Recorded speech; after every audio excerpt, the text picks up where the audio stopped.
Hi, everyone. Welcome to Junior Mining Hub. My name is Bill Stormont, and I'm here today with Keith Bodnarchuk, the CEO of Cosa Resources. Cosa is a Canadian uranium exploration company operating in northern Saskatchewan, and they trade on the Venture Exchange under the ticker COSA and on the OTCQB under the ticker COSAF. Hi, Keith, and welcome to the Hub. Yeah, thanks for having me, Bill. It's our pleasure. I just want to say, make one point of order just before we get started. I want to mention that this conversation may contain forward-looking statements. You can see that disclaimer on the screen now, and would appreciate everyone if you would just note this. Keith, maybe we can start off just with a focus on the corporate side of things a bit. Cosa, relatively new company, but certainly not a new management team. You've obviously got a lot of depth and experience. Could you maybe give us just a brief overview of the management team? Talk a bit about what you all bring to the table and your past experience in the Athabasca Basin? Yeah, certainly. So it does start at the top with our chairman, Steve Blower, who does, I would say, has an unmatched track record of discoveries in the Athabasca Basin. He was the VP of exploration of Denison Mines when they found the Griffin deposit and expanded Phoenix deposit. He moved on to become the VP exploration of ISO Energy when they discovered the Hurricane deposit. And really, him along with our VP of exploration, Andy, are the brains behind the land package we pieced together here at Kosa. Craig Perry, strategic advisor for us. He was a founding director of NextGen Energy, moved on and became the founding CEO of ISO Energy. His office is just next to mine here. He's very active with the Kosa story and really helping us propel this company. And then Andy Carmichael, VP exploration for us. He was the VP exploration of ISO Energy when they did their maiden resource. He worked at Denison Mines prior to that. And Justin Rodko, corporate development manager. Him, along with Andy and Steve, were really the entire discovery team for the Hurricane deposit for ISO Energy. And so we've really got that band back together. And I think, our depth goes even beyond that this time with this company. We just brought on Dan Harabik, who spent his previous 15 years with Orano working on a lot of their projects, including Cigar Lake in the Athabasca Basin. And so I think, we're a group that's worked through multiple companies. Myself, I was a project geologist at Denison, moved on to ISO Energy, became corporate development manager there. And so I think, we've really had our fingerprints on a lot of the discovery success in the Athabasca Basin over the past 15 years. And I would say this is the strongest version of the team that I've been a part of. And so, we're really excited to get back to doing what we do best, and that is exploring for uranium deposits in the Athabasca Basin. It was the genesis of the team. Everyone, decided just to come together and do their own thing in terms of, more of an entrepreneurial bent to exploration. I think so. And I think we really enjoy that treasure hunting aspect of going after these deposits. And, like I said, we've worked through multiple companies together, and we just enjoy working together. And we have this, it's not really a hierarchy, I'd say, just everybody brings a different thing to the table, and it's really led us to have success in the past. And so, yeah, it's just another version of this team coming together again and looking to do it again. I mean, and when you mention treasure hunting, you need to have treasure to find treasure. You've just completed a $6.5 million financing in a pretty tough market uranium has probably been one of the more resilient sectors, but nonetheless, $6.5 million raise. Can you talk a bit about how you plan to allocate this across your projects? And I'm also interested to know, does this fully fund you over the summer drill session, or how does this position you as you come out of winter and start your summer program? Yeah, no, for sure. This does fully fund us throughout 2024 and into 2025. Our focus will be on the Ursa project, which is up there on the screen right now, and it will be focused on summer drilling at our Ursa project. We'll also be doing a few other things in the background, such as we're doing ANT on Ursa currently, and that will help guide us for this summer drill program. And we'll make sure we're doing some other geophysics on our Aurora project and Orbit, and also ANT on our Orion project, because we do like to keep that pipeline of targets ready to go. And really, these are cost-effective ways to to create these projects to be drill ready for 2025. But Ursa is our main focus, and where majority of the budget will be going for the remainder of 2024.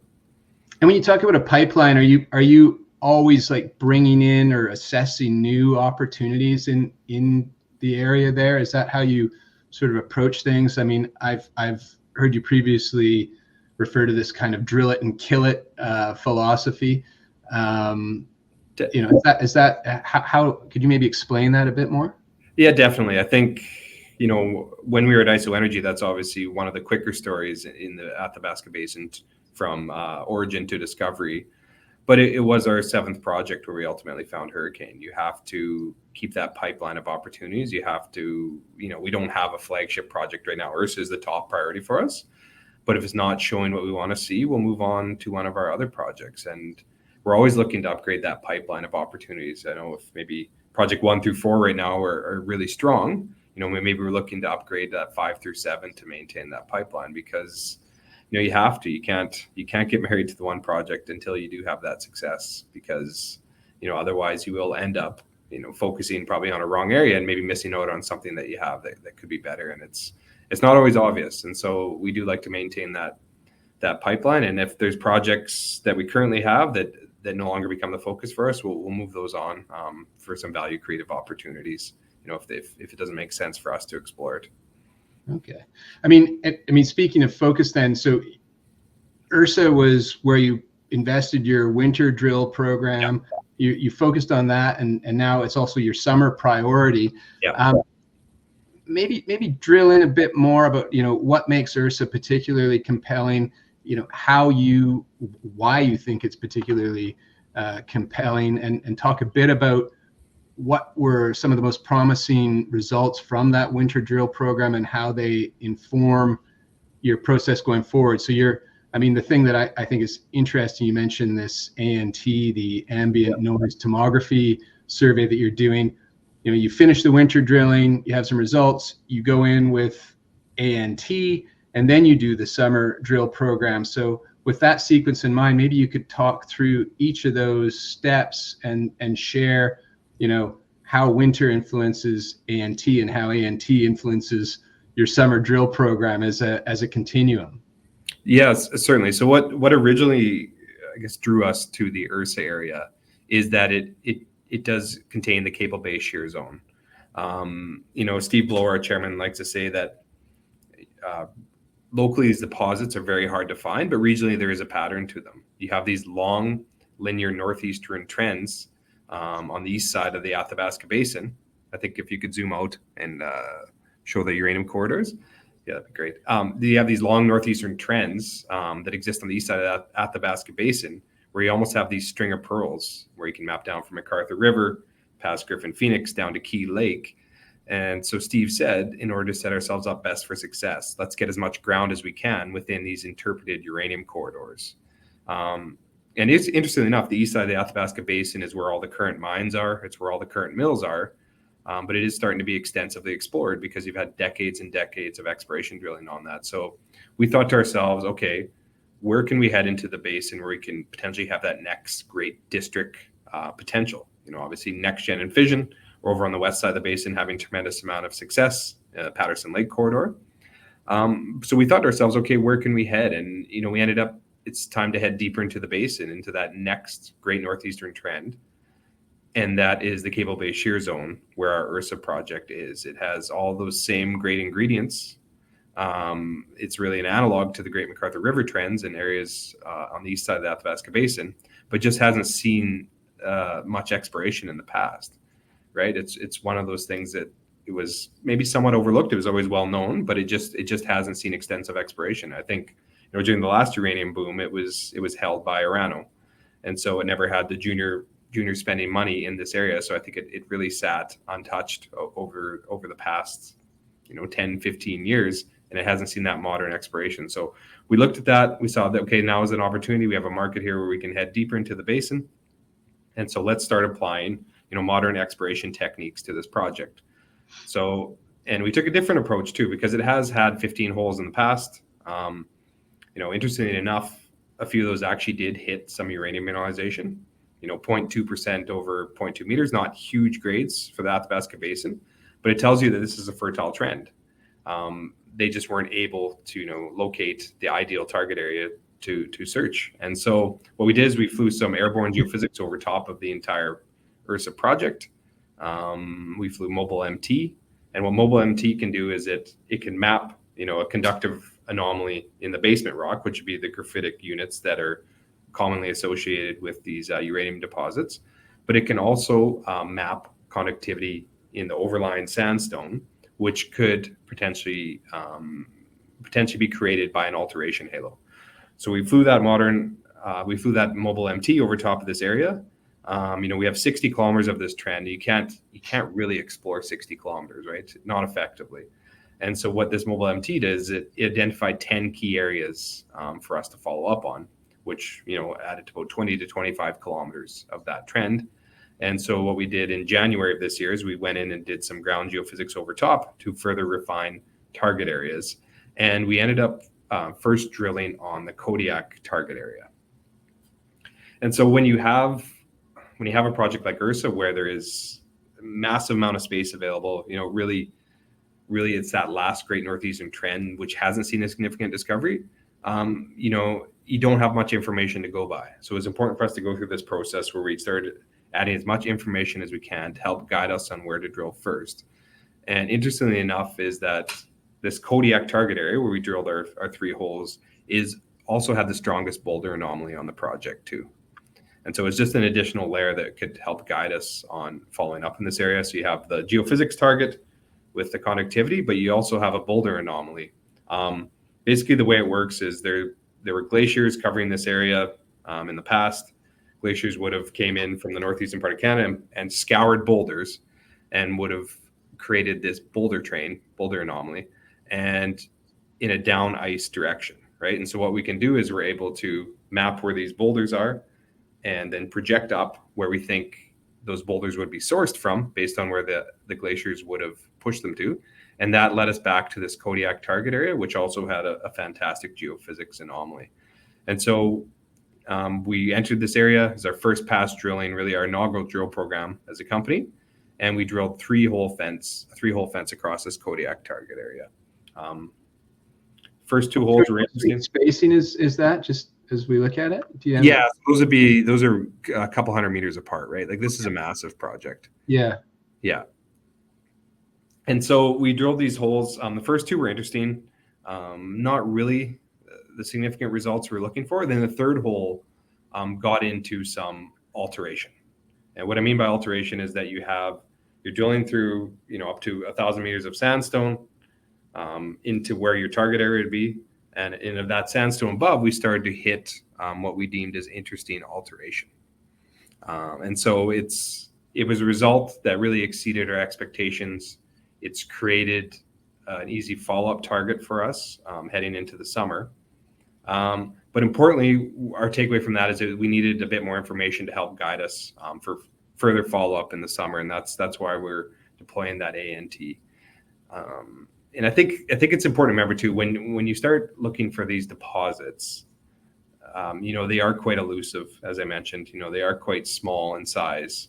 But what's larger around these deposits are these alteration halos, where the sandstone has been altered from its original way it looked to the stuff we hit where it's called bleaching or dravite. These are key ingredients that are often found in alteration halos surrounding these uranium deposits, and we hit what we deemed as an interesting alteration halo in our 3rd hole, and we technically overshot our target area. So it's created a really good follow-up target for us to go and follow up on, and that's what really excites us about our initial results at Ursa this winter. So you're doing the ANT as we speak. Yes, exactly. So that's currently ongoing. Yeah, that yellow area shows the amount of the project we're able to cover.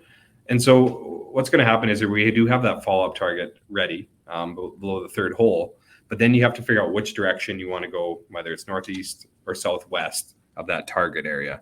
And so what ANT will do, as you touched on, ambient noise tomography, it's essentially a form of seismic, and it's used to map the alteration in structure in the sandstone, which are these large halos that you look for that surround these uranium deposits. And I mean, a lot of our peers have been using it. It's not a new technology. It's newer to the Athabasca Basin. It hasn't really been deployed that much, but you see a lot of groups using it now. I mean, you could look at some of ISO Energy's news that they put on it.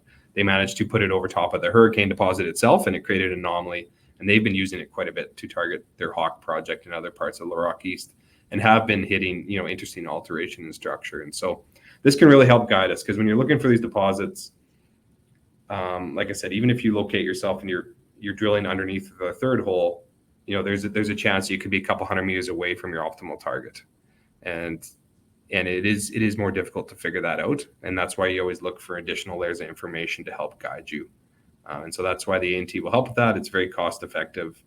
And yeah, we're looking forward to putting out the results of that in the next month or so here. So, and then drilling commences once you've done the analysis and integrated that into your model, then drilling commences after that. Yeah, exactly. Yeah. So we will be back drilling this summer. Importantly, we took advantage of the winter road into the site. We mobilized in all of our gear for the summer. All of our fuel's sitting there. The drill's still sitting on site. And so it's basically turnkey. The drill's, still on the third hole, actually. And so we could just turnkey to get going there this summer. Okay, interesting. So, and do you have a meter target or a number of holes or is that really contingent on what you determine from the survey? Yeah, it'll be larger than our winter program, but I think it will be contingent as we understand the A&T results more. But yeah, it will be a larger program than we had in the winter. And I think we can update the markets here over the course of the summer on the exact number of meters and targets. Okay, great. Maybe we could move on, just talk a bit about some of your other projects, and maybe share some details on the airborne EM and gravity surveys that around Aurora and Orbit, and really how those techniques are going to help contribute to advancing those projects as well, or what your next steps are for them and perhaps others that you want to touch on. Yeah, for sure. So Aurora and Orbit, those are located on the edge of the basin, where Ursa is heading deeper into the basin. Aurora especially is on the edge of the basin. It is shallower targets there. You're looking 100 meter drill holes, right? It's much more cost effective. It's located only 18 kilometers away from the Key Lake mill. Cameco is currently operating mill. So location wise, it's fantastic. It has easy access to the project. So we acquired that at the end of December of 2023. And when we started to take a closer look at it, it hasn't been drilled since the 1970s. And I think targeting back then was a lot different than it is now. And interestingly enough, when you start to look through the old drill logs of those holes, they keep referencing alteration and structure. So they were hitting some interesting results. It just never was followed up, right? And I think that edge of the basin, the eastern edge of the basin, has really been upgraded, over the past, I guess, even 5 or 6 years, when you saw what 92 Energy was able to do with their GMZ zone. And I think, groups are starting to look, kind of moving more towards these, I guess, unloved or underexplored areas, right? Because that's where you're going to find these next great deposits. So Aurora is an interesting one. It's one where it just hasn't seen any modern exploration since the 1970s. And location-wise, right, it is right next to Key Lake. So you don't necessarily need that tier 1 size deposit in that area, just due to its location. And you mentioned like the changes. You've talked a bit about technology, the differences obviously between exploration in the 70s, and where we stand today in terms of targeting. More generally, when you look at uranium exploration, I mean, a lot of the people watching this will be maybe more familiar with other commodities. What do you think what makes it different? What makes uranium exploration different than from, say, copper or gold or other commodities? And what do you think is misunderstood about uranium exploration by the market and investors? And what distinguishes it from other forms of exploration? Sure, yeah. I'm not sure if it exactly being misunderstood, but these deposits are extremely high grade and highly concentrated. when you do find them, this is the most valuable rock in the world that you're going after here in any commodity. And so I think, it's interesting when we talked about like that alteration we hit at Ursa, that is significant because, like, to put this in perspective, my time was at Denison, Phoenix, the main Phoenix deposit, is high grade, be 300 meters long. Hurricane, is like the main high grade domain there is about 200 meters long. And so these are very elusive, very small deposits to find. Even Cigar Lake, one of the largest uranium mine in the world, the main ore body they're mining is about 800 meters long. And so when you have these big, massive, we have 60 kilometers here, it is very difficult to find these deposits.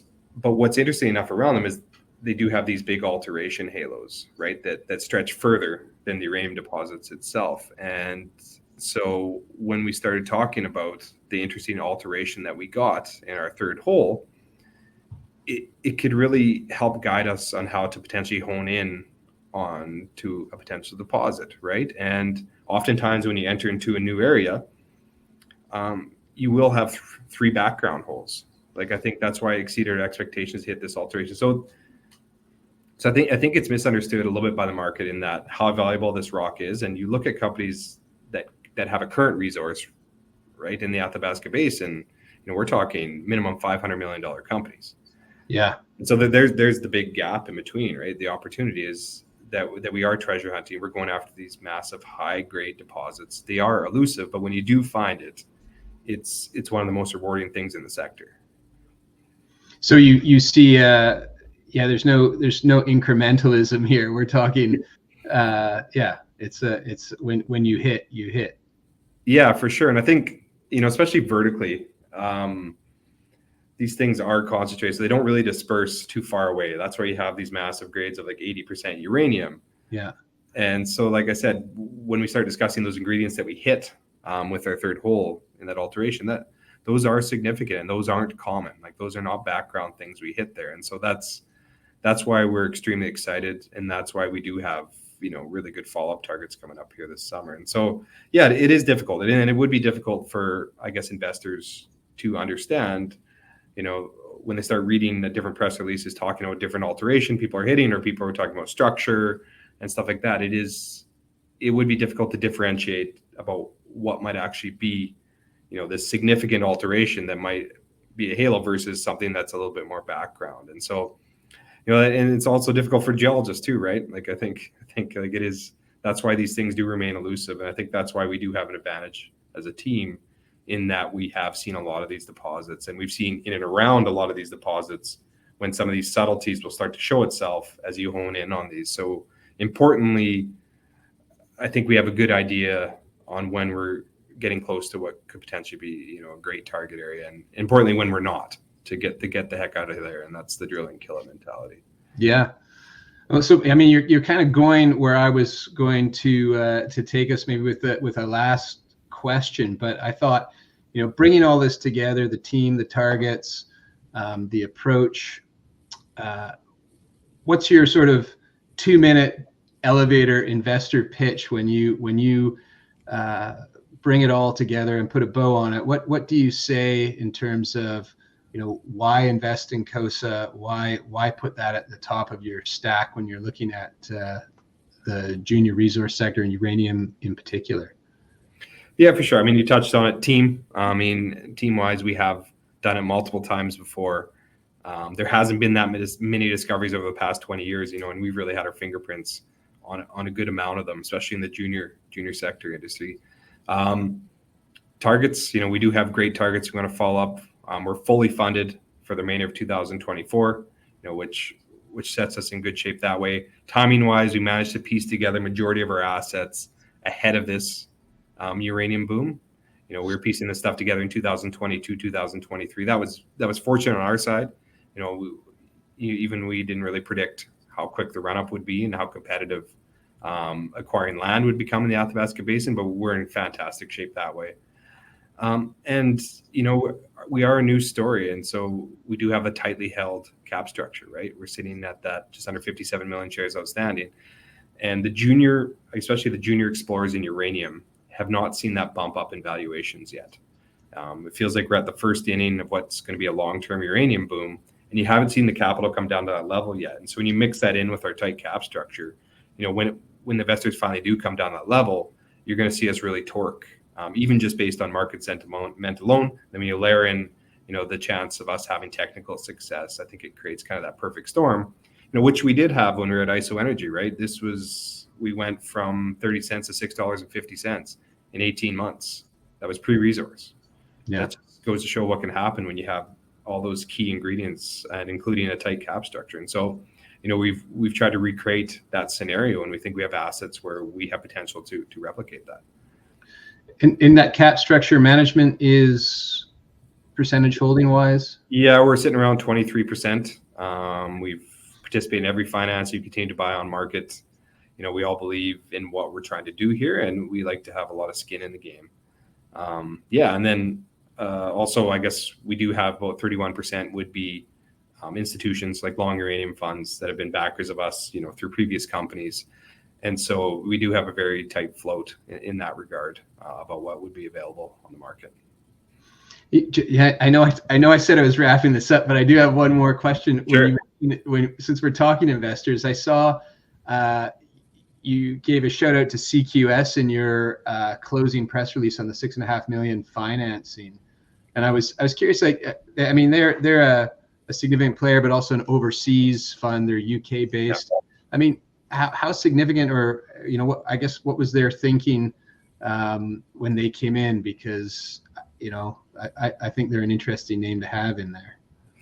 Yeah, for sure. I think they are a group that believes in what we're doing.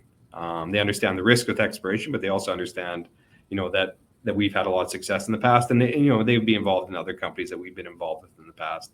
I think fortunately for us, the Rolodex we do have is quite deep in the uranium space, and being able to access these funds earlier on in the story as compared to our peers does give us an advantage in that way, that access to capital, and that is based off being able to create a lot of value for shareholders in the past. And so they're good supporters of us, and we're happy to have them as strong shareholders.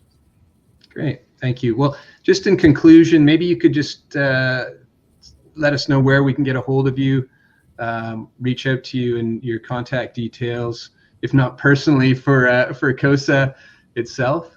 Yeah, for sure. So go into our website. You can sign up for be on our email list there. There's also an email address there you can go to. Feel free to reach out to us on X or any other social media platforms. We're actively checking them.